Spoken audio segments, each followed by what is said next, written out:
Alright guys, so I'm replacing these plugs. You can see they're bud connected on there. And the reason why is because these guys just love to break. So these were already replaced once, as you guys can see with these gray ones.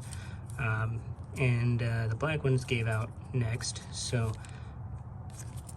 it's always something, you know. So I tried to take them off with the bud connector. Just the bud connector, and just replace them all. But then they all just broke too, so I was like, nah, I don't want to mess with the insulation, so I got these off Amazon.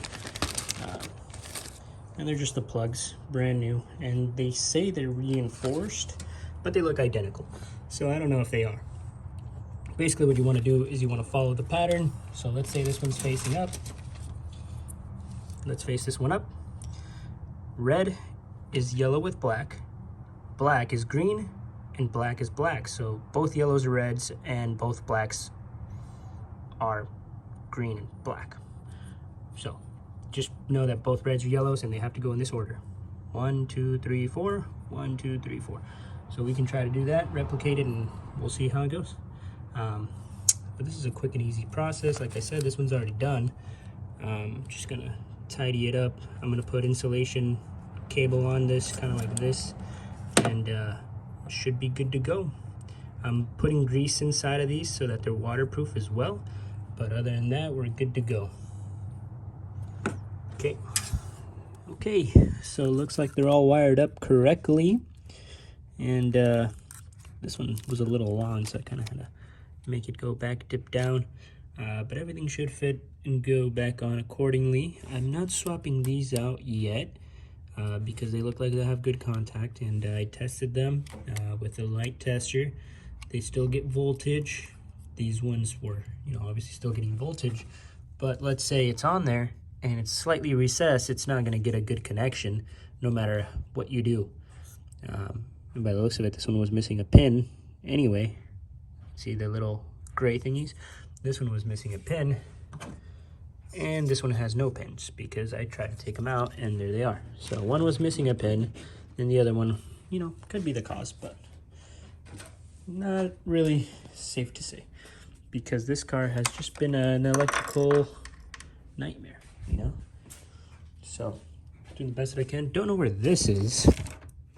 It's just kind of, you know, floating. But it's okay, you know, we don't need that. That's not our concern. I can put tape on it and it'll be fine. Our concern now is putting this back together and making it go. Next, I'm gonna do a video on the Jeep really fast because somebody wants to see the camera routing and everything. So I swear I made a video on it, but I guess I didn't because a lot of people are asking for it. So I'll make an update video on that. But for now, cover's going back on, car's going outside. So let's plop you back in place. And I already tested it, so it starts right up. So I think this is a success. And like I said, just follow the cables. The yellow ones are usually the red, the power. And now it doesn't want to go back in. Interesting. It's because it's on backwards. You know, holding a camera and doing all this at once just kind of confused me now. So there we go.